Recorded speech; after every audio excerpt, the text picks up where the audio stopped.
Ele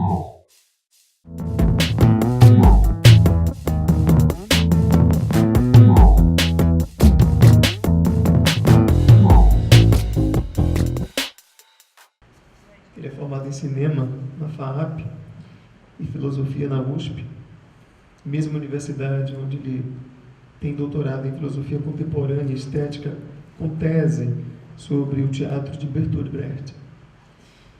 Hoje, ele leciona na Escola de Arte Dramática USP e é diretor e dramaturgo da Companhia Teatro de Narradores. Ele está na boca da estreia de um espetáculo teatral em São Paulo agora, com refugiados do Haiti. Essa informação é bacana para a gente aqui, né, para a nossa discussão. Um espetáculo, repetindo, com refugiados do Haiti, em São Paulo. E ele traz uma reflexão hoje intitulada Algumas Perguntas à História do Teatro Brasileiro. A gente está falando do professor Dr. José Fernando Azevedo, né? Eu vou fazer a apresentação da segunda personalidade da noite. Depois a gente segue. Graduado em direção teatral pela Unirio, doutor em performances pela New York University. Atualmente é professor associado da Unirio e coordenador do Núcleo de Estudos das Performances Afro-Ameríndias. Ele atua principalmente nos temas relacionados à performance e cultura afro-brasileira, cultura popular, teatro experimental e pedagogia do teatro. Para o Nova Dramaturgia da Melanina Acentuada, hoje ele trará uma reflexão que ele próprio intitulou de Outro Teatro Afro-Brasileiro. Outro Teatro Afro-Brasileiro. Cantar, dançar, batucar, contar. A gente está falando do professor doutor Zeca Ligeiro, né? A gente já definiu que seria o professor Zeca que começaria, iniciando essa reflexão. Posteriormente, a gente vai passar... A gente pede que, durante a fala do professor Zeca, vocês vão anotando as perguntas, né?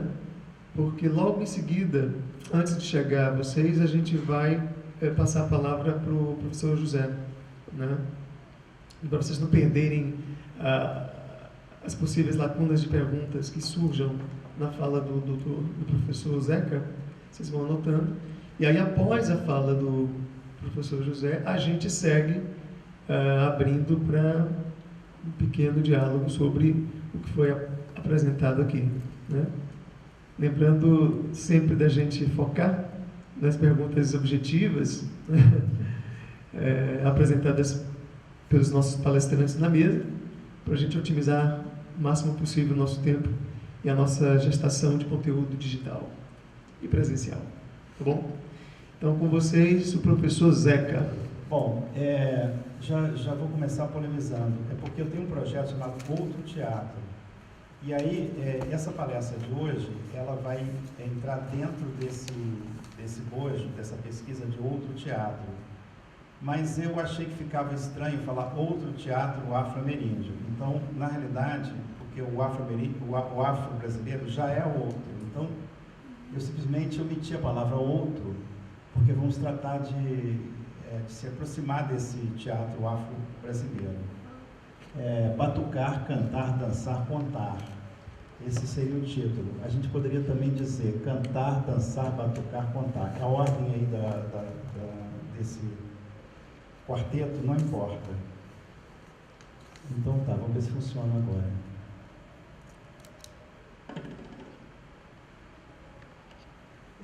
Eu começo com as três grandes tradições importantes para o Brasil. Inicialmente a tradição Bantu, né, principalmente vinda do Congo, Angola e Moçambique. Aqui a gente tem os 4 momentos do Sol, uma cosmogonia Congo. Aqui simboliza o preto, simboliza o nascimento, depois a maturidade, depois a passagem para o outro mundo, e aqui é o mundo dos mortos. Aqui é a linha da Calunga. Então, essa Dikenga, chama-se Dikenga, esse cosmograma Congo, ele aparece desde as cavernas da Tanzânia até os pontos riscados da Umbanda e os vevés do Haiti. Então, é muito importante essa cosmogonia Congo-Angola. Ainda é pouco conhecida no Brasil, embora ela apareça nos pontos riscados, como a gente vai ver mais na frente.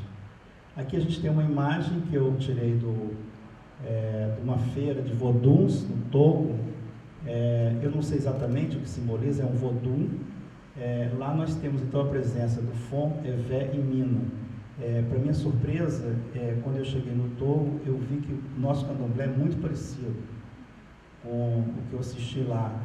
E eu tinha pesquisado, eu escrevi um livro chamado Iniciação ao Candomblé, todo Yoruba-cêntrico. Eu agora revi, vai ser reeditado pela editora Palas, o Iniciação ao Candomblé, agora acrescentando a importância da cultura Evé, Fon e Mina. E aqui a gente tem uma estatueta de Exu, Elegbará, para os Fon. Para o Exu, podemos começar agora. Vamos em frente. Então, outro teatro nas práticas performativas afro-atlânticas. Quando a gente está falando de afro, a gente está falando das Américas como um todo, não só Brasil. A presença Congo, Angola, Yorubá, etc., etc., ela está presente em todos os países da diáspora americana. Então, alguns autores usam a palavra afro-atlântico. Eu acho bonito isso, porque dá a ideia de uma totalidade, não apenas de um país. Eu vou falar de uma dramaturgia ou narrativa épica corporal. Geralmente o conceito de dramaturgia está muito ligado ao Ocidente. E eu vou falar de uma outra dramaturgia, de uma dramaturgia que é composta por outros elementos que não o texto escrito. Esse texto ele vai ser desdobrado em vários elementos corporais, como a dança, a música, o canto, bem como a contação de história.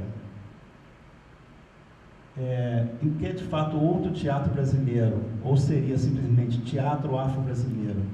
As principais características eu apontaria, como o batucar, cantar, dançar, contar, a interatividade com o público, a roda e o desfile, a simultaneidade do jogo e ritual, pontos riscados que eu também considero como uma literatura viva. A tradição e a cultura pop é um elemento que eu também trabalho. Motrizes culturais é um conceito que eu desenvolvo, de alguma maneira substituindo aquele antigo conceito de matrizes culturais. A gente vai ver mais na frente. E depois, se tiver tempo, eu vou mostrar um pouco da minha pesquisa de campo na África. Vamos em frente. Então, começamos do batuque, ritual, festa. Esse é o quadro mais antigo representando as tradições afro no Brasil, de 1760, durante a ocupação holandesa em Pernambuco. Aqui nós temos uma pose clássica chamada Pacalala, é uma pose de prontidão. Por aí nós vemos que se trata de um grupo Congo-Angola. Aqui é uma outra pose também, as mãos para o alto significa o êxtase religioso. Aqui, enfim, temos um grupo que dança em torno em roda, temos também a roda. Então, ao mesmo tempo, temos a presença do êxtase e possivelmente do transe.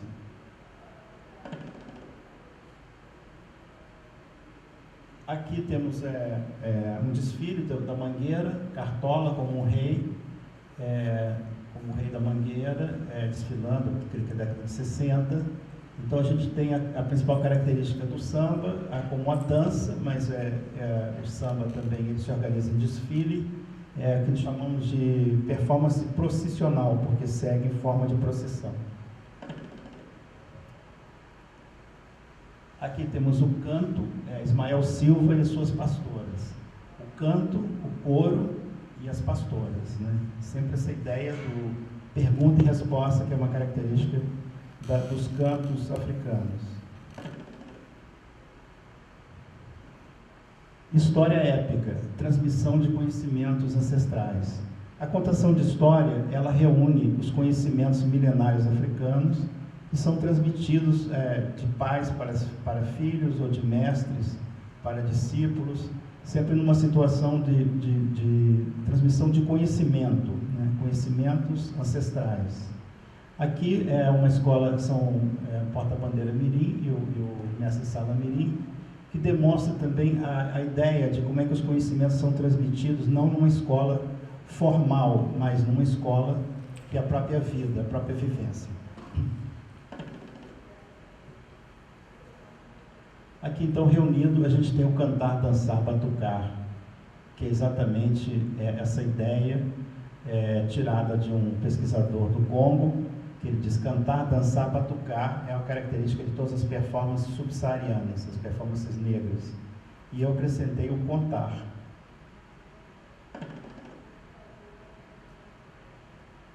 Teatro afro-brasileiro, batucar, cantar, dançar, contar.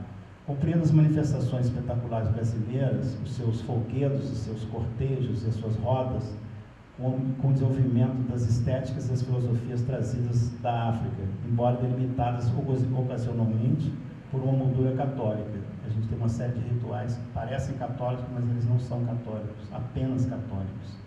O termo afro-brasileiro também aqui procura situar performances que, embora desenvolvidas no solo brasileiro, mantêm muitas de suas motrizes culturais, originais, diferentemente de matrizes, como anteriormente havia considerado. Diferentemente de padrões ou formas, as motrizes são forças ancestrais, mobilizadas pela dinâmica do corpo em movimento, em danças tradicionais de roda ou processionais. A performance acontece através do inseparável, indivisível trio, cantar, dançar, batucar, como chama Fouquial, um filósofo do Congo. Convoca-se e instaura-se um novo tempo e um espaço mítico, onde não só o espaço físico é consagrado, como o próprio corpo do performer é divinizado, pelo banho de ervas, pela roupa desenhada para a ocasião, pelos ornamentos e pelas marcas físicas, as curas, que ligam para sempre o corpo do performer às forças ancestrais. Acrescenta ao poderoso trio o verbo contar, típico dos griots e contadores de causos afro-brasileiros. Nesse estudo, tratamos de analisar algumas performances culturais como outro teatro. Um teatro com sua própria mitologia e estética, com enredos épicos, dramáticos e litúrgicos, e uma forte dramaturgia corporal desenvolvida por meio do cantar, dançar, batucar, contar, longe dos modelos eurocêntricos.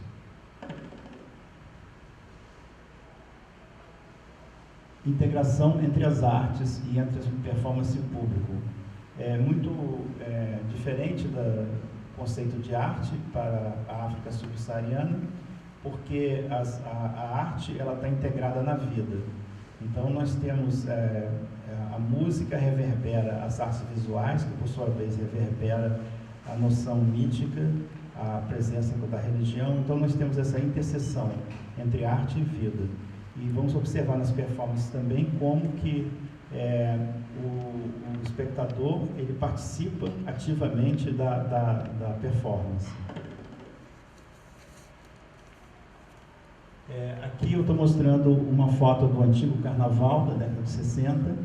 As mudanças radicais ocorridas no desfile das escolas de samba durante um curto período de tempo podem ser observadas através da sequência onde a passista e o espectador compartilham do mesmo espaço, apenas uma corda separa os seus mundos, aquela que apresenta o samba daquele que torce pela escola.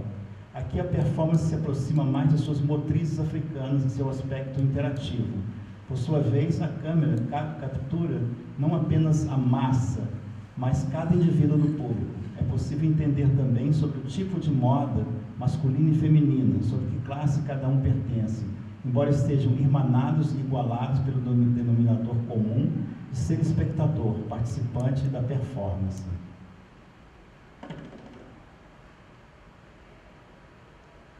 Interessante notar como que antes do advento da fotografia, os ilustres visitantes estrangeiros tratavam de retratar os costumes típicos dos africanos e crioulos brasileiros, escravos e forros, Chamam-lhes a atenção suas formas alegres e descontraídas. Mesmo em situações como enterros, como é o caso da gravura de Jean-Baptiste Debré, intitulada Enterro de um Filho de Rei Africano, aqui vemos um cortejo fúnebre, inusitadamente, com o batucar, cantar, dançar. Observa-se como um artista procurou captar a descontração e o tipo de dança e acrobacia, bem como a utilização de bandeiras e bastões. Aqui o uso de bastões, interessante aqui, vocês vão ver mais tarde. Esse é o movimento típico da capoeira. Existe o batucar aqui. É um cortejo, trata-se de um cortejo aparentemente bastante caótico e não tem esse tom geralmente sério e solene dos enterros. Talvez se aproxime dos enterros de New Orleans, que também tem esse aspecto. Possivelmente uma tradição congo-angola. Jogo e ginga, isso é uma característica das performances subsaarianas, principalmente ginga é uma palavra que vem do Kikongo, é um tipo de estilo de movimento. A gente vai perceber dentro dessa característica a importância do jogo de cintura, né, a malemolência e a ginga. Aqui é o Zizinho, que é o grande mestre do Pelé, fazendo um dos seus dribles. E aqui, delegado, Mangueira e Flamengo, né? Ele é um grande passista, foi o grande mestre-sala da Escola de Samba Mangueira. Se a gente pegar essa bola para passar para cá, o delegado está batendo uma bola e esse Zizinho está dançando. Então a gente observa essa característica do corpo, sempre com valor estético. O corpo africano sempre é descendente, existe descendente da África, ele tem essa importância do estilo, o estilo de ser, o estilo de jogar, o estilo de brincar. O estilo pessoal, claro. Aqui o jogo futebol, arte negra, em falta no mercado no futebol brasileiro. Lembrança das Copas.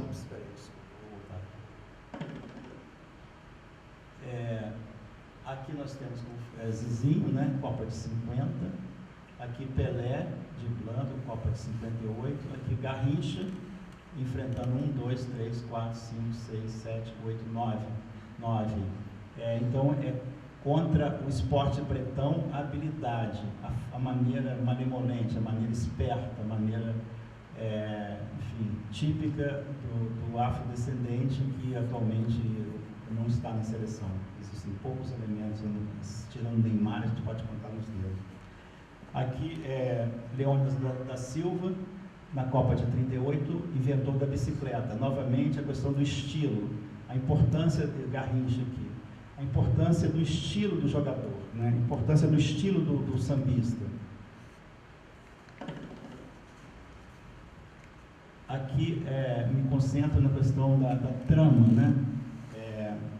Nós temos aqui um tapete do Congo, aqui outro tapete do Congo e aqui o tapete verde do gramado. A linha reta, o zigue-zague, o giro sobre si mesmo e em torno do outro. O jogo de aparecer e desaparecer, repetições inesperadas, surpresas, conhecidas, dribles, negaças. O jogo é a trama, a beleza da jogada é a meta, o gol é consequência natural e não objetivo único. Aqui, nitidamente, nós temos a linha reta, né? E aqui a gente tem essa trama mais complexa, né? O zigue-zague. Eu sempre digo que o caminho mais curto entre dois pontos não é a reta, é o zigue-zague. Isso é dentro da cultura, das tradições afro.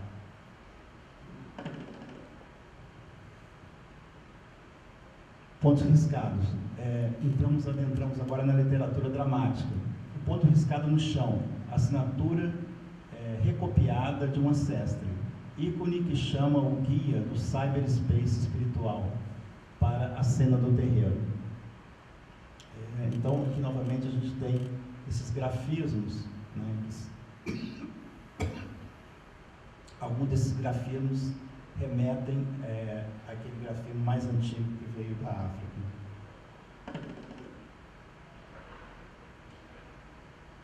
Aqui nós temos esse ponto riscado aqui de Zé Pilintra, ele lembra um pouco os quadrantes do Sol, aqui uma extremidade, aqui outra, e essa aqui está com tridente. Esse também é um ponto do Congo, essa linha aspiralar. Aqui é um livro, aqui é um torcedor que leva para o estádio o seu livro para Saravá Oxum, né? Enquanto ele assiste, ele reza, ele implora. Essa ideia da religião e do esporte está ligada. Aqui uma festa para Iemanjá, antigamente feita na areia de Copacabana. Hoje já não existe alguma, mas não é com aquele impacto da década de 60 e 70. Cruzamentos de retas e curvas, grafismo de uma dança espiritual e mágica entre dois mundos, escrita do enredo a ser protagonizado no terreiro de cada dia por orixá, caboclo, preto velho, preta velha, exu e pombagira. Aqui são símbolos recolhidos nas cavernas do Congo da Tanzânia, e que são de alguma maneira incorporadas. Esse é o de Kenga que eu tinha falado anteriormente. Aqui a gente tem representações dos caboclos, pretos velhos, Iemanjá, pombagira. Mestres, velha guarda, pais e mães de santo, a tradição oral dos terreiros, das quadras e dos clubes sociais, ensaios e performances.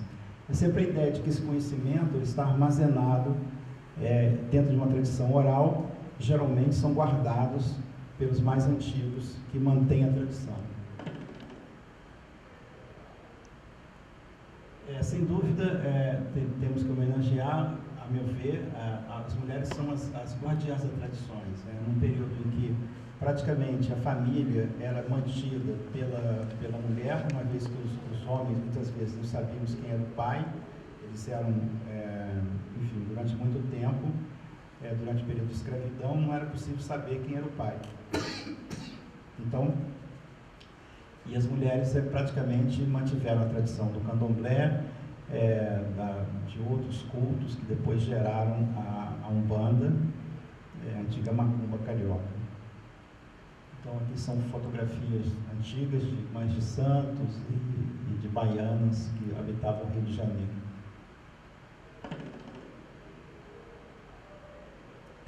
Essas mulheres, muitas delas entraram para o mundo das artes.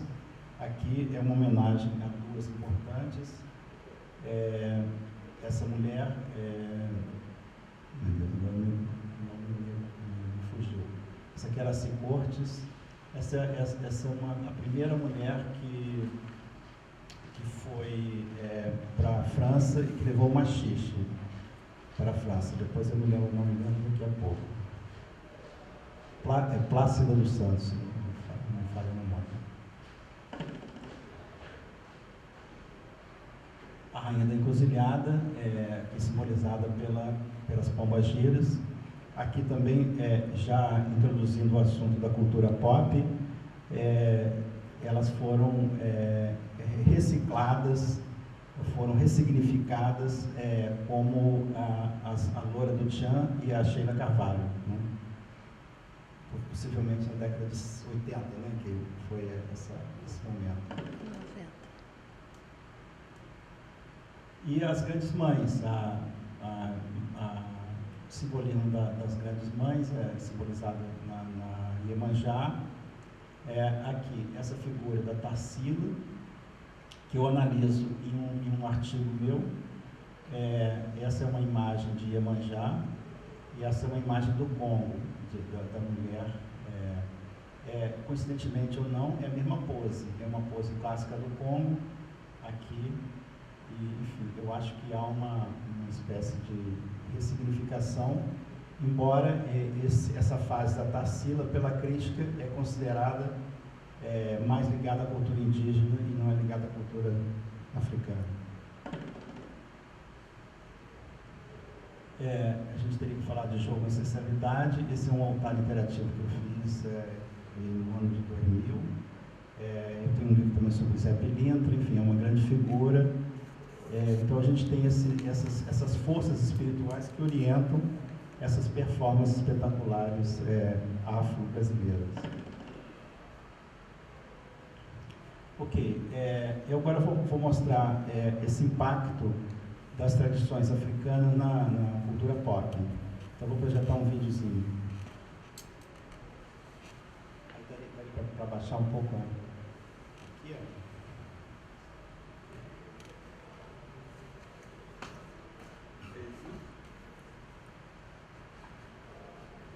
Então, são alguns ícones das tradições afro. A primeira é Josephine Baker, talvez a grande modelo. Cadê o som? Sem som, mas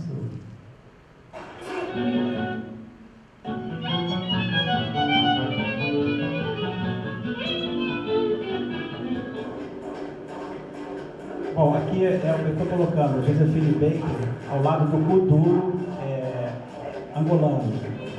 É muito interessante o movimento do quadril dos dois, praticamente é quase um século de diferença. Essa é a primeira baiana que aparece em Hollywood. Em 1934, no filme Flying Down Rio. Ela canta uma música que enaltece a mulher carioca, a sensualidade da mulher carioca. É uma negra chamada Etta Moulton. Ela usa o brinco, ela usa o colar, ela usa o turbante e o cesto. E tem os olhinhos que ela revira os olhinhos como a Carmen Miranda vai revirar depois.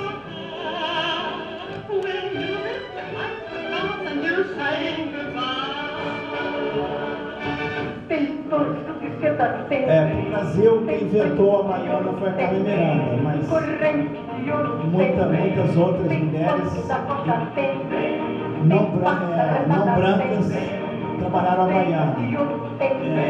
Ela, como era a primeira branca portuguesa, acabou capitalizando em cima.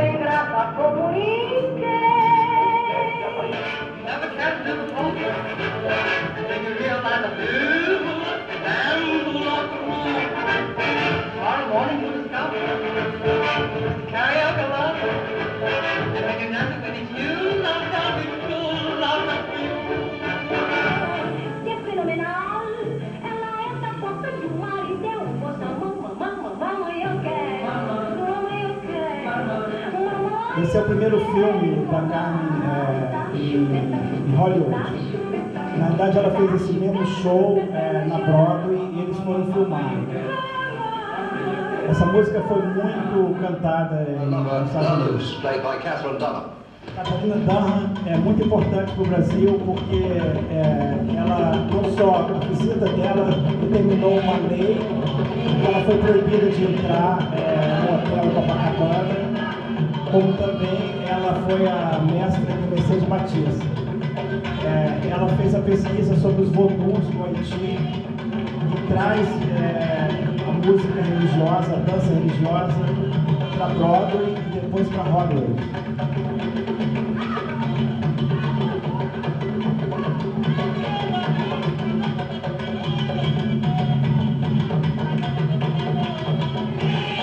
Então é uma interpretação da música, da dança, dos voduns em Hollywood.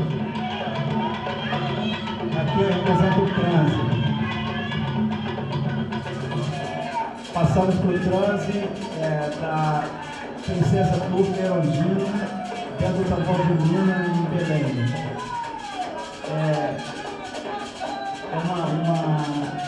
Um encantado, mas ele trabalha dentro da linha dos voduns. Essa religião, tambor de Mina, nasce no Maranhão, mas ela se populariza tanto no Pará como na Amazônia.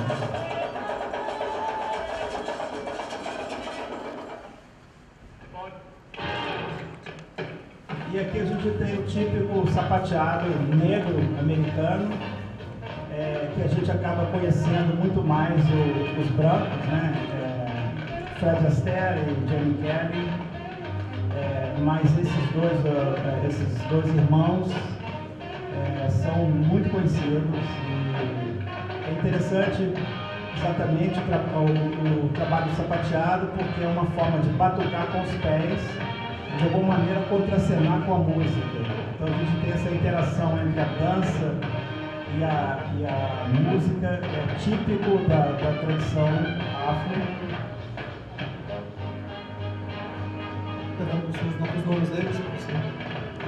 Eu vou te dizer, aqui a gente tem o sapateado do samba. Esse vídeo eu fiz, o Jair do Cavaquinho, o Elton Medeiros, e aqui a gente tem o sapateado do samba que eu e Elton gravamos na década de 80, eles vão dizer que estava desaparecendo, que seriam poucos os sapateadores do samba. Então é uma tradição muito interessante. Esse é Cab Calloway, um artista fenomenal. O que é interessante é esse tipo de roupa que vai ser muito importado na Lapa. Aqui a gente tem o Zé Carioca, que é um personagem criado pelo Walt Disney, e sua visita a Portela. Aqui a gente tem um exemplo da elegância africana no Brasil e nos Estados Unidos. É o terno Zoot. Eu não gostei daquele assunto, hoje vim resolvido. Vou lhe mandar para a cidade de pé junto, vou lhe tornar em um defunto. Ok, bom, eu vou te dizer, aquela performance é a Praça dos Santos mesmo, e os irmãos chamam Nicholas Brothers.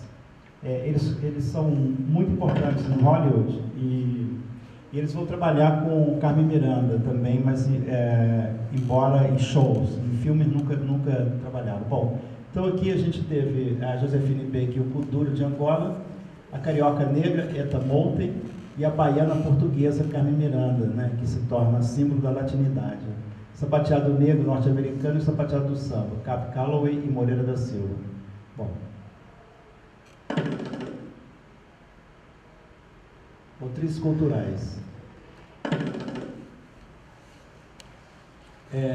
Que matrizes estas de uma África múltipla e multiétnica em suas inúmeras diásporas? Ou seriam simplesmente motrizes culturais, forças e técnicas ancestrais recuperadas no comportamento dos iniciados e brincantes? Essa é a minha pressuposição. Motrizes culturais afro-brasileiras. Um século depois, a performance de Folia de Reis, documentada em torno de 60, pelo fotógrafo do Jornal do Brasil, no Morro da Mangueira, capta aspectos semelhantes aos registrados por Debré. Convivem a atmosfera religiosa e lúdica, a acrobacia do palhaço, bem como o uso de emblemas e estandartes que caracterizam a performance que desfila diante de uma plateia que acompanha participando à sua maneira de devoção empreendida pelos peregrinos cantores, músicos centuriões e acrobatas foliões. A mesma dramaturgia corporal aparece na capoeira. Esse aqui é um detalhe do Rugendas que eu apontei, né? Aqui novamente o palhaço Folia de Reis e aqui a capoeira. Então a gente tem esse mesmo tipo de acrobacia que é ligado. Então eu me pergunto, o palhaço Folia da Mangueira copiou o Debré e por sua vez esse copiou esse como uma forma? Não, são motrizes que são reconfiguradas, que são recuperadas, comportamentos que são repassados pelos mestres.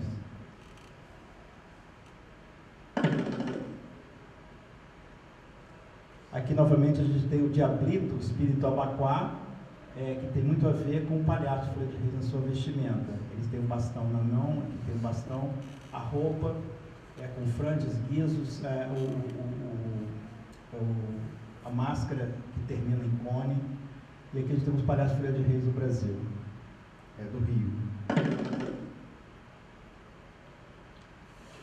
A gente tem tempo ainda para mostrar alguma coisa aí de vídeo? Temos ainda mais? Ainda temos uns 5 minutos, 5 a 7 minutos. Tá bom, beleza. Então tá. Então eu vou mostrar primeiro o Mapico. O Mapico é um palhaço que eu encontrei em Moçambique. E é muito interessante que originalmente esse palhaço ele é um espírito da floresta e ele aparece nas iniciações de meninos e meninas. Pode mostrar aí. Tá no...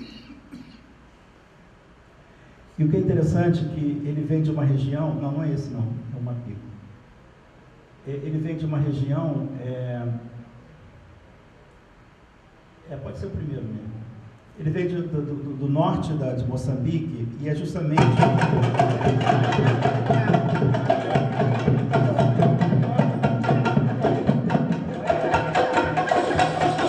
Ele lembra muito o palhaço do Felipe Reis.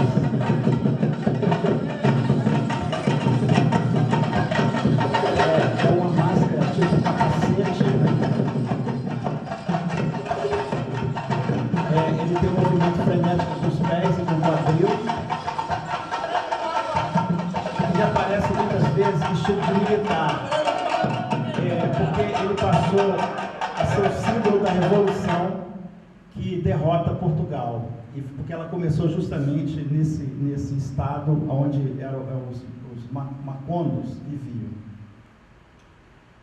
Esse outro, ele tem a boina militar.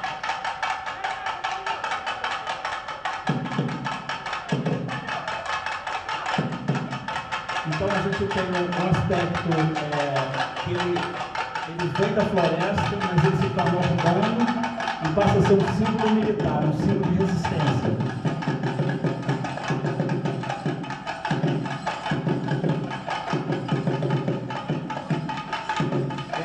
Lembra um pouco o movimento os movimentos do Kuduro e os movimentos usados lá pela Josephine Baker há quase 100 anos atrás. O filme da Josephine Baker é de 1927 ou 23. É interessante como é que essas culturas permanecem e não são ensinadas em escolas. Então é muito interessante como é que a tradição oral vai sendo repassada através das motrizes culturais.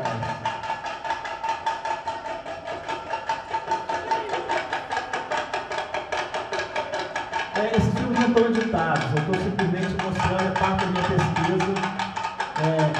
Eles vão estar agora no próximo livro e eu vou trabalhar em cima deles. Então, o que eu quero dizer é o seguinte: são rituais, mas são rituais cheios de teatralidade. Existe toda uma ideia de performance, de apresentação. E dentro dessas apresentações a gente tem geralmente o cantar, dançar, batucar, contar. No caso, o contar ele não é explicitamente falado, mas é uma história que está sendo contada aí. Ok, vamos passar para o outro. Agora eu vou falar do brequeté, que é um ritual do Togo, dos voduns. Brequeté ou gorô vodum, vodum da cola, vodum. Ele lembra muito o nosso candomblé. Ele tem o mesmo sentido de devocional.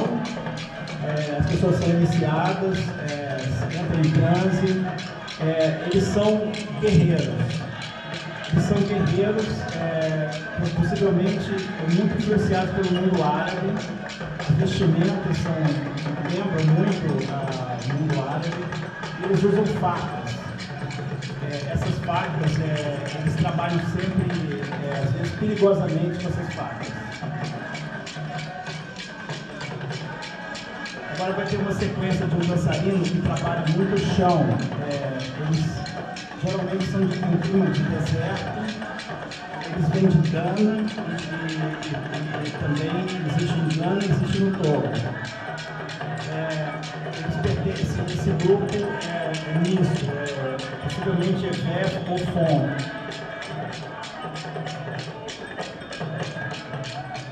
Mas eles vivem atualmente no norte do Togo. Olha que interessante essa dança.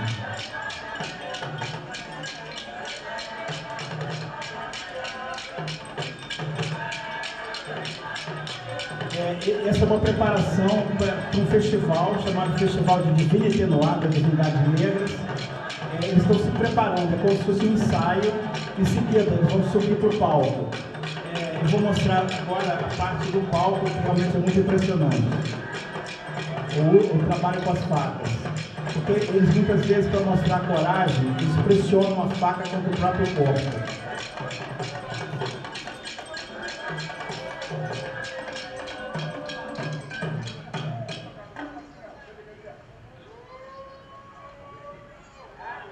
Ok, a gente pode passar para o outro.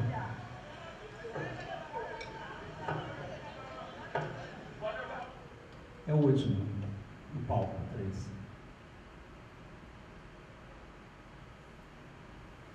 Então, eles sobem no palco e eles fazem uma... Esse é a grande cena em que eles jogam a faca, pressionam a faca contra o próprio corpo, para mostrar a coragem de guerreiros.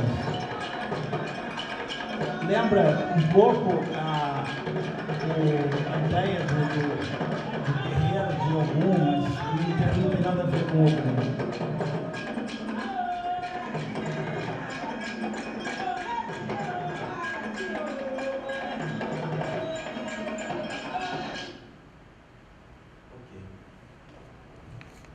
Terminando, hein?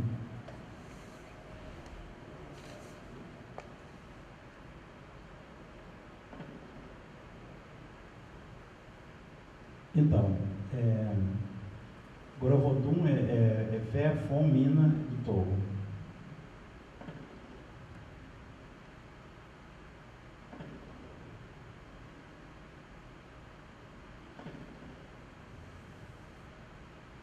Outro teatro, desafios para o estudo da performance afro-brasileira. O corpo em movimento multidimensional.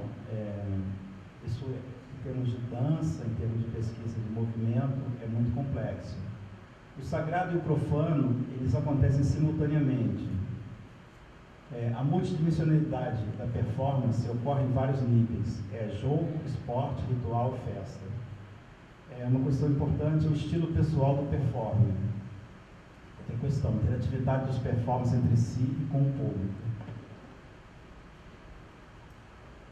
A análise da memória das performances afro-brasileiras é um constante desafio, pois apresenta uma gama diferente de problemas e soluções. Cabe ao pesquisador a missão de conseguir entender a multidimensionalidade do movimento corporal, a malemolência do corpo e a sua prontidão para o ataque. Entender as expressões individuais dentro do contexto do jogo, ora no campo da crença, ora no embate social. Dessa forma, a religião, vida, esporte e tudo mais pertence ao domínio amplo das artes da cena. Eu confesso que tive certa dificuldade de definir um título para a minha fala, porque, em alguma medida, o que me inquieta nesse momento é tentar entender não uma perspectiva propriamente de um outro teatro, mas o que se quer dizer com a expressão teatro negro,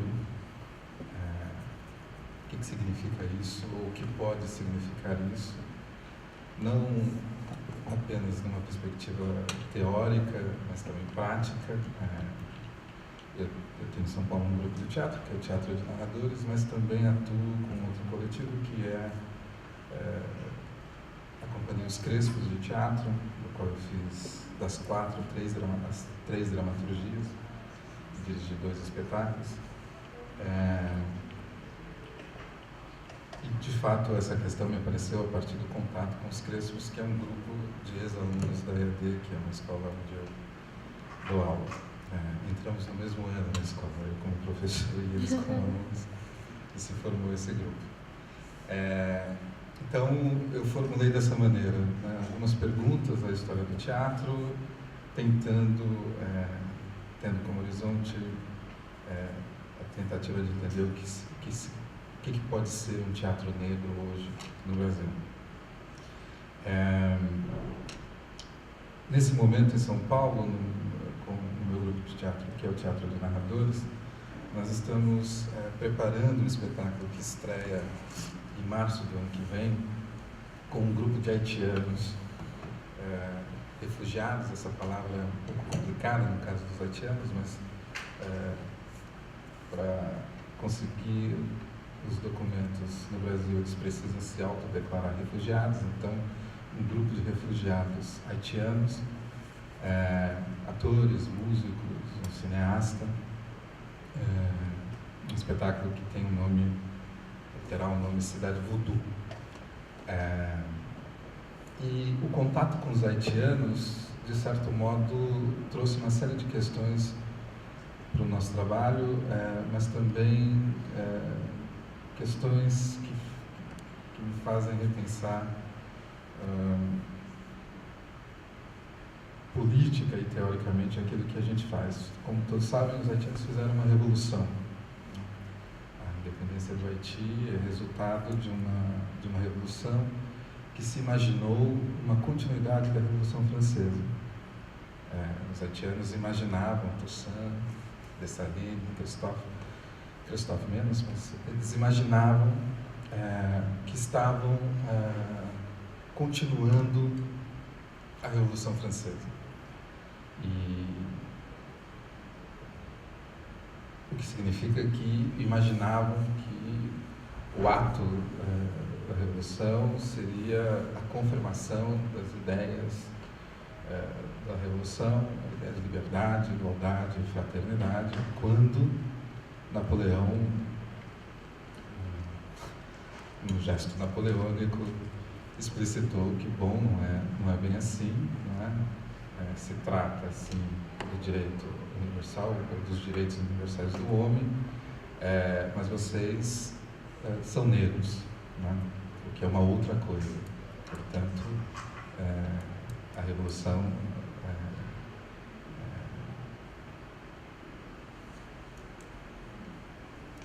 o que vocês estão fazendo não é revolução, é uma outra coisa.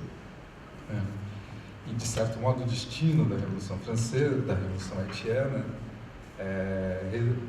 resulta de uma espécie de revanche francesa, de revanche europeia, a essa ousadia dos negros haitianos, dos negros de São Domingos, que imaginaram,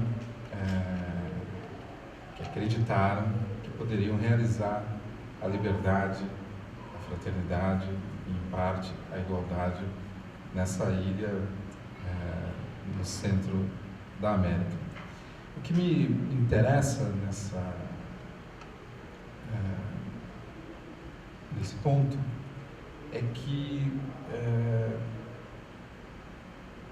em alguma medida, a pergunta que não cala é como foi possível, enquanto se pensava na Europa a liberdade, ter na colônia, ter a colônia, a experiência da colônia e a escravidão. Ou seja, o pressuposto da liberdade europeia é a escravidão na colônia. Sem a escravidão na colônia, não há liberdade europeia. A gente pode dizer a verdade da liberdade europeia é a escravidão na colônia. A escravidão moderna, nesse sentido, é uma tecnologia, como outra qualquer, que garantiu o desenvolvimento e o progresso europeus. Há uma estudiosa americana de filosofia, uma filósofa que estudou Walter Benjamin, que tem um texto sobre o Hegel, a partir de estudos de um outro filósofo catalão, que é o Luís Sala Molan, e ela descobre que o Hegel, quando escrevia a Fenomenologia do Espírito, no capítulo sobre a dialética do sonho do escravo, tentando entender o que significa essa dialética do sonho do escravo, ela descobre que o Hegel estava estudando, lendo sobre a Revolução Haitiana. Portanto, o escravo da Fenomenologia do Espírito é o escravo haitiano, que ousa confrontar o Senhor. Então, em alguma medida, essa experiência da colônia, a experiência da escravidão é o campo silencioso, é o pressuposto do pensamento europeu, e, curiosamente, isso vem à tona na dialética hegeliana, embora de maneira enviesada, ao ponto de até hoje os estudiosos recuarem até a filosofia grega, até a Grécia, para entender o que seja esse escravo, quando, na verdade, esse escravo é o negro haitiano, contrapondo a experiência e a filosofia europeias. Bom, essa dialética, digamos assim, entre a experiência da colônia, a experiência da escravidão e o pensamento europeu e a experiência europeia, para mim, aparecem como talvez os elementos privilegiados para tentar entender um pouco a experiência do teatro no Brasil, ou a conformação do teatro no Brasil, a partir daquilo que se configurou como a ideologia da formação do teatro brasileiro, ali no século XIX. E me parece que esse confronto talvez permita pensar algumas coisas sobre o teatro hoje, o teatro que a gente faz hoje, né? Porque se a gente quiser a implantação de do teatro no Brasil, do teatro oficial no Brasil, não o outro teatro, mas o teatro oficial no Brasil, ela se configura desde sempre como uma experiência moderna, né? Não moderna no sentido do modernismo, né? Mas moderna no sentido temporal, histórico, seja o teatro barroco jesuítico de Anchieta, seja o teatro romântico, nós estamos falando de teatro moderno, né? Não teatro moderno no sentido que, por exemplo, o Peterson dá a essa expressão, né? Mas estamos falando de uma experiência que se configura na modernidade burguesa, né? O que significa que são experiências, são perspectivas que na Europa tinham como horizonte a dimensão do progresso, da individualidade burguesa, da liberdade no sentido burguês, né? E que chegam no Brasil e se confrontam ou convivem com a experiência da escravidão. Portanto, não é possível entender essa experiência do teatro, ou a ideia de formação do teatro no Brasil, sem levar em consideração esse confronto daquilo que é ideologicamente o teatro na Europa e a experiência da escravidão na colônia, né? E a gente poderia pegar um caso exemplar, né? Talvez o mito fundador do teatro brasileiro, que é Gonçalves Magalhães, né? Todo mundo acho que já leu Gonçalves Magalhães, e num texto como Antônio José, é curioso que ele insista na ideia de que se trata de uma peça, ou a primeira peça com assunto nacional. Essa é a grande polêmica em torno da obra, não é? Embora o seu personagem seja o Antônio José, que é um brasileiro português, que escreveu em Portugal e que viveu em Portugal e que se confronta com a Inquisição em Portugal, e o escravo não aparece em cena, né? Pelo contrário, é uma figura de uma serva, não é? No sentido quase medieval, em cena, né? Em geral, a crítica discute a formulação ideológica do próprio Gonçalves Magalhães, né? Essa tensão entre o clássico e o classicismo e o romantismo, né? Foge um pouco dessa discussão sobre por que ali teria, seria ou se configuraria um assunto nacional, né? Mas me interessa voltar a esse texto e ler nesse texto talvez uma alegoria de uma outra coisa, ou seja, a experiência do Antônio José em confronto com a Inquisição como sendo uma alegoria da experiência do intelectual e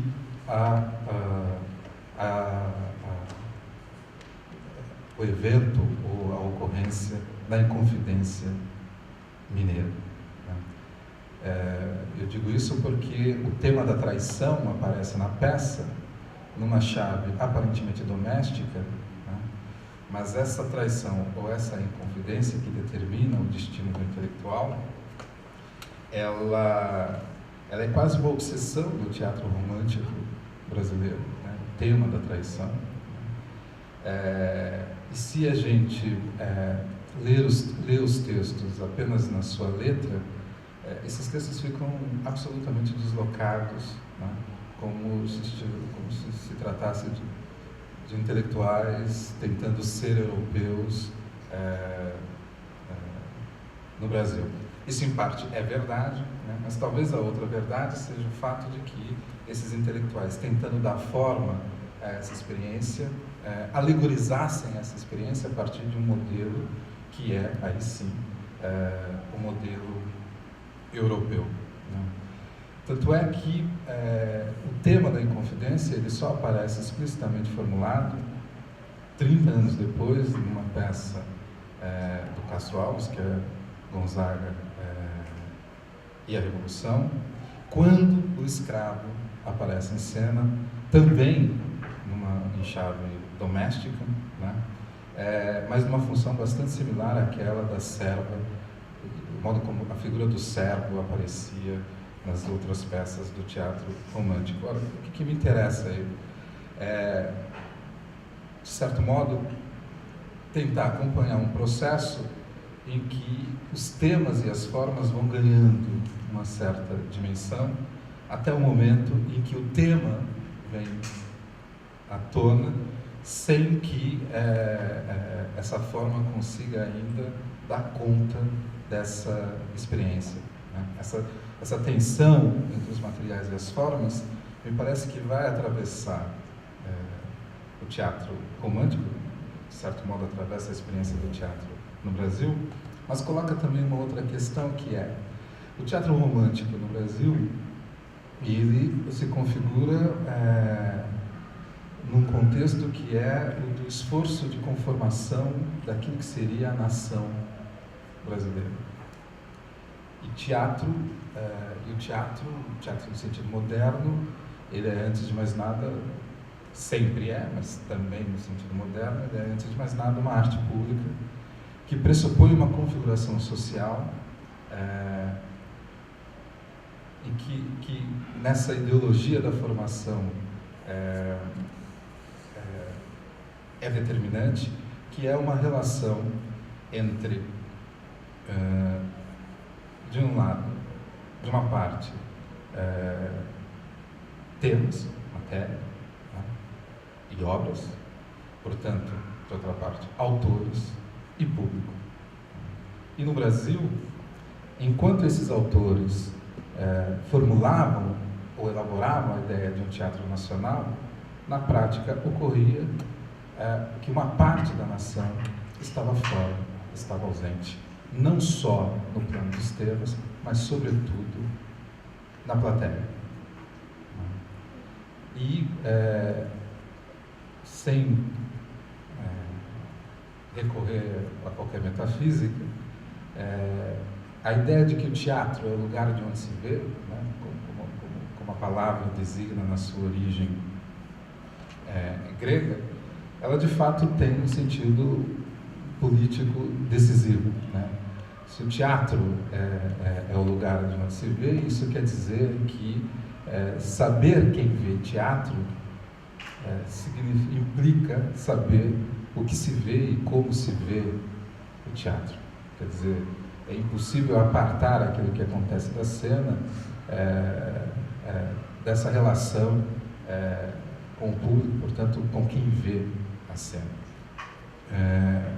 Portanto, a gente tem aí um problema, uma questão que eu tenho a impressão atravessa a história do teatro brasileiro, que é esse esforço de afirmação de uma ideia de nação a partir do teatro, que é uma arte pública, mas uma ideia de nação que na prática exclui uma parte, e a grande parte dessa nação,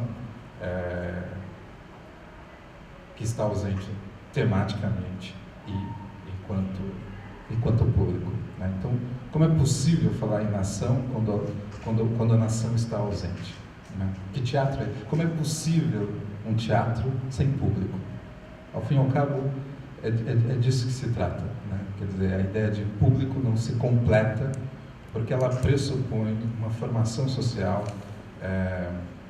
que no Brasil sempre se deu de maneira incompleta, né? Portanto, a ideia de formação ela não dá conta da complexidade dessa experiência, que é a experiência teatral, né?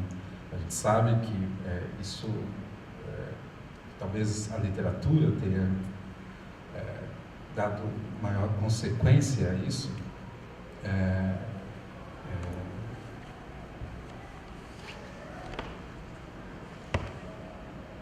No Brasil, o negro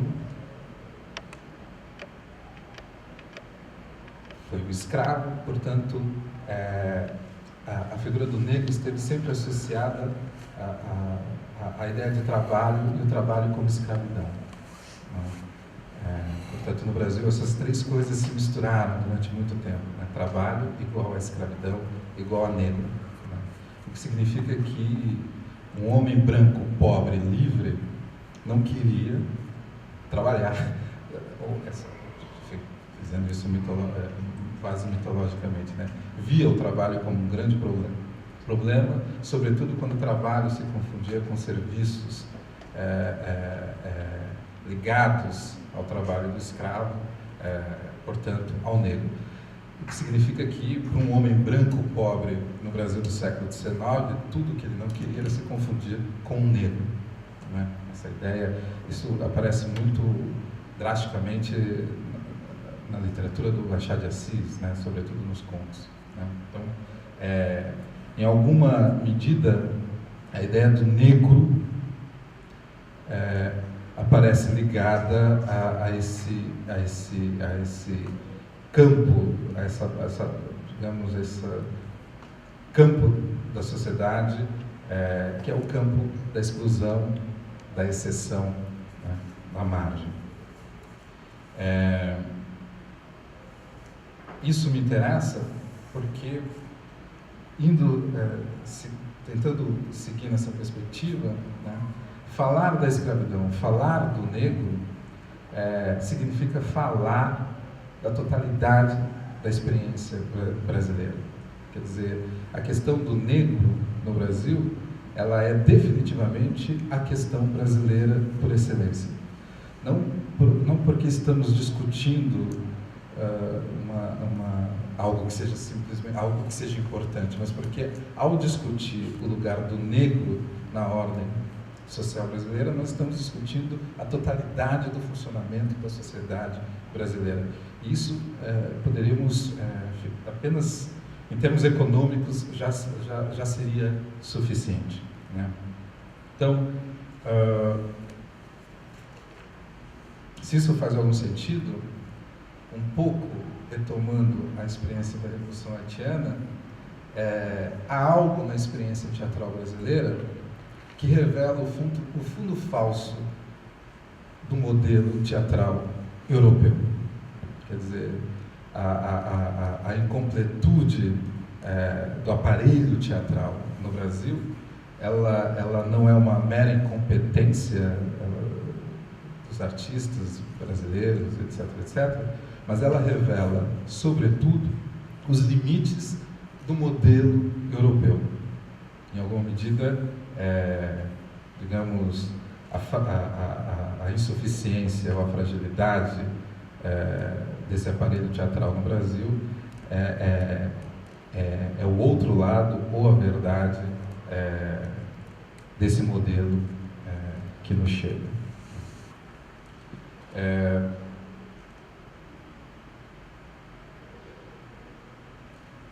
Com isso, eu não, como não sou historiador, o que está em jogo para mim não é necessariamente retomar ou discutir a ideia de formação, nem no sentido que sempre atravessou uma certa tradição crítica no Brasil, né? A palavra formação aparece em toda a bibliografia, quase toda a bibliografia crítica no Brasil, e nem também no sentido mais estrito dessa discussão sobre formação de público, ou formação de um aparelho propriamente dito, né? Mas o que me interessa é tentar entender o teatro como uma espécie de disputa. fazer teatro é, por um lado, elaborar poeticamente formas de vida e de convívio. O que significa que, na prática, fazer teatro é disputar formas de vida. E formas de vida no sentido de formas de sociabilidade, formas de convívio, estruturas relacionais, né?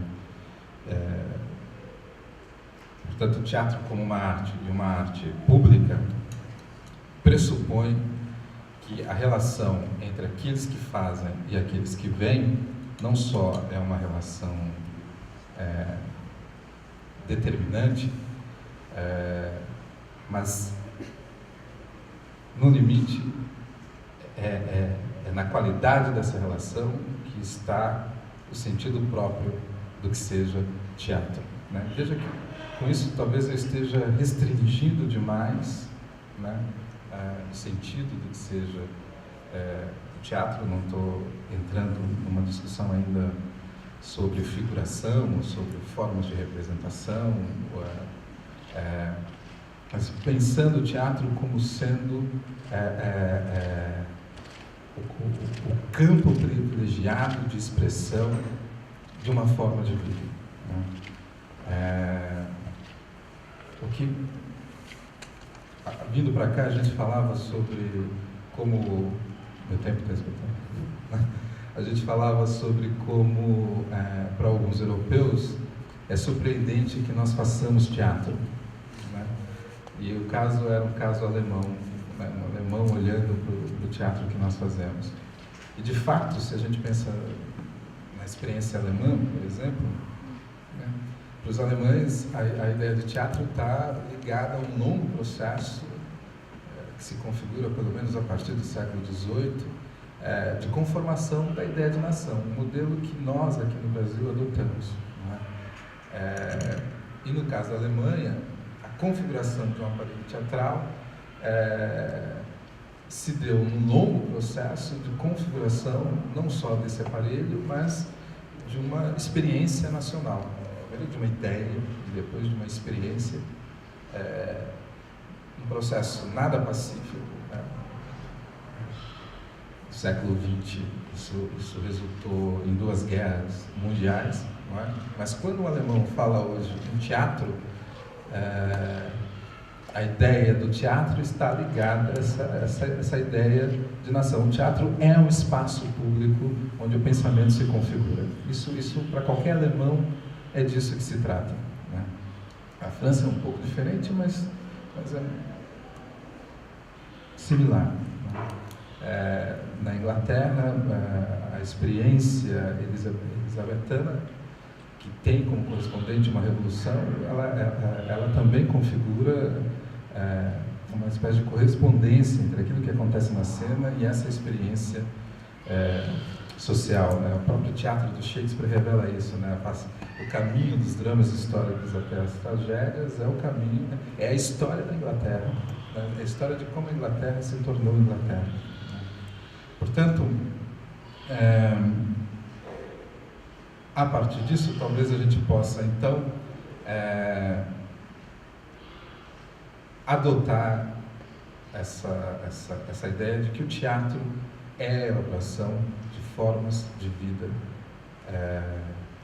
Portanto, no plano da sociedade, o teatro é uma disputa sobre formas de vida, né? Formas de vida que acontecem num determinado lugar, e esse lugar é a cidade. Portanto, fazer teatro é também disputar a cidade, né? Isso, acho que para quem faz teatro, é mais ou menos evidente, né? Há um filósofo camerunês chamado Achille Mbembe, que escreveu um livro titulado Crítica da Razão Negra. E o professor Achille primeiro, ele parte de um estudo sobre como a palavra negro é apropriada na modernidade modernidade, na modernidade europeia, e como o negro, nessa modernidade europeia, sempre designou o campo da exceção. O negro é sempre aquele que está à mercê das forças do capital, no sentido moderno, submetido a todas as formas de violência. Portanto, o negro pode ser o preto, como pode eventualmente ser um índio, como pode ser um judeu, né? O negro é aquele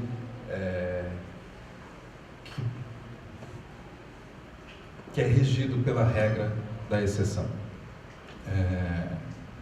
Essa formulação interessa, né? Eu achei, me leva às últimas consequências essa ideia, e ele chega à conclusão de que o tempo presente é regido por aquilo que ele chama de uma necropolítica. Ou seja, ter o poder significa poder determinar quem, quando e como pode morrer. É um controle máximo sobre a vida que se dá pela determinação da morte. E ele diz: o capitalismo é uma necropolítica. Né? A lei do capitalismo, a lei última do capitalismo, é uma espécie de regência sobre a vida e sobre a morte. E ele conclui dizendo: o destino do capitalismo aponta para uma espécie de devir negro do mundo. O mundo está ficando cada vez mais negro e o futuro do capitalismo é negro. Com isso, ele quer dizer que cada vez mais, esse livro é do início dos anos 2000, cada vez mais o capitalismo, a ordem do capital, se dará por uma espécie de reordenamento econômico e político em que a determinação da morte, a determinação das formas de vida se darão por uma espécie de norma da exceção. Né? E o campo de experimentação é a África. Né? Porque na África, uma pesquisa que ele cita, enfim, a África contém dos 40 minérios mais importantes para o funcionamento do capital hoje, 35 estão na África. Portanto, a África é o lugar, é o alvo do capitalismo, né? Mas tem um problema, tem humanos. E isto é um problema. Né? O outro lado dessa história é que, como a Revolução Haitiana já mostrava, não é? A experiência da colônia, ela é a verdade da modernidade europeia. Portanto, em alguma medida, a miséria na Europa, na colônia, é a verdade da riqueza europeia. Portanto, uma coisa não vai sem a outra. Né? Isso é importante. Né? O mundo europeu, a humanidade europeia, pressupõe um outro. E esse outro é o não europeu. Né? Sem esse outro não existe Europa. Né? Sem o outro não há Europa. Isso me interessa porque talvez aí esteja a chave para se entender o que possa ser um teatro negro. Quer dizer, o teatro negro, os termos que nos interessam, ou que me interessam, talvez seja esse teatro capaz de elaborar a experiência da exceção. E a experiência da exceção não é apenas a experiência do refugiado africano na Europa ou haitiano no Brasil, mas ela se dá na própria conformação da nossa sociabilidade, da nossa sociedade no Brasil.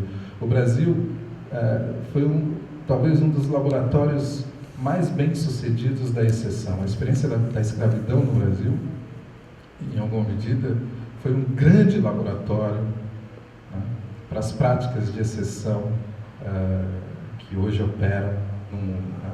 O Aimé Césaire, no discurso sobre o colonialismo, que é o texto de 56, se não me engano, ele dizia: os europeus ficam assustados com a experiência do campo de concentração nazista, mas eles esquecem que todas as práticas do campo de concentração foram exercitadas durante séculos na colônia com a escravidão. Portanto, o que assusta o europeu é que desta vez estão experimentando com eles mesmos, né? Essa é a única diferença, né?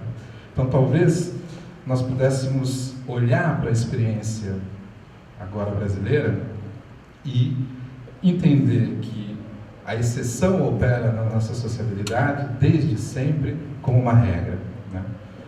A experiência das periferias, a experiência do Estado policial, a experiência da morte, ela é a regra na nossa sociabilidade e ela determina desde sempre a fisionomia do capitalismo no Brasil. E este é o lugar do negro desde a escravidão. É com este negro que a chamada nova classe média não quer se confundir, né? Nos últimos anos aconteceu uma operação ideológica no Brasil que é única, que é uma classe que desapareceu da retórica política, né, e se converteu em nova classe média, né? E essa conversão, que é ideológica, porque não é factual, ela já é sinal desse processo de enegrecimento do mundo, né, que o Achille Mbembe identifica dessa plataforma privilegiada de observação que é a África, né?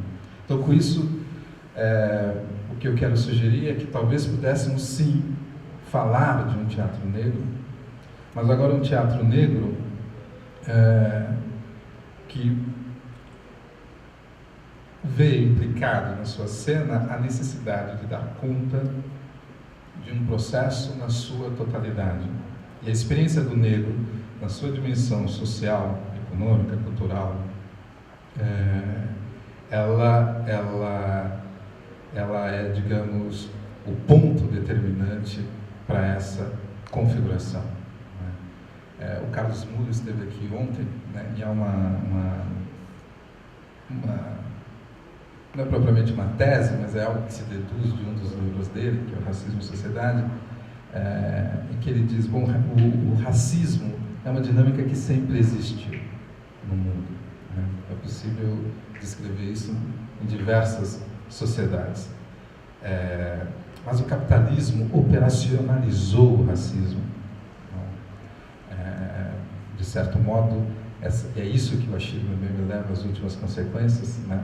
A invenção do negro como sendo esse objeto da exceção, por um lado, e a condição de funcionamento do sistema, faz com que, a depender da sociedade do momento histórico, o negro possa ser qualquer um. E no limite o negro é isso, é qualquer um. E essa dimensão do qualquer um, talvez seja, se por um lado é resultado de violência e espoliação, por outro lado, talvez esteja também aí a possibilidade de se inventar uma outra forma de configuração e de figuração, no caso do teatro, configuração da cena. E se essa experiência revela o limite da experiência europeia, talvez o que esteja posto como questão é como redimensionar essa experiência a partir do campo de exceção, a partir digamos, deste lugar que é o lugar da margem. A grande questão da margem é que ela não é o outro, ela não é inteiramente outro. Então, evidentemente, podemos buscar um outro teatro, outros modelos, né? Mas o teatro, no sentido praticamos, ele pressupõe o modelo europeu. Não estou falando de figuração, estou falando de relação com o outro, com a plateia, com a sociedade. Né? Essa relação que define a prática teatral, ela está em jogo, ela está em risco, o sentido dessa relação está em xeque. Talvez aí esteja o campo que um teatro negro precisa reconfigurar. Até porque, no caso da experiência do negro, a experiência haitiana, ela revela muito drasticamente, não se trata simplesmente, isso já não é pouco, mas não se trata simplesmente de colocar em cena o negro. Não é uma questão de protagonismo ou de tema, mas a questão é, assim como o branco inventou o seu outro, que é este negro, e representação pressupõe a dimensão do outro, né? Se ainda estamos falando de representação, então, no momento em que este negro aparecer em cena, ele também terá que inventar a imagem do seu outro, que é o branco.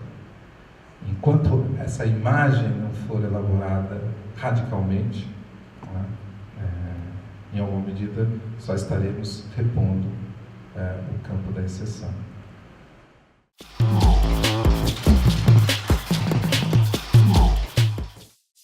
No.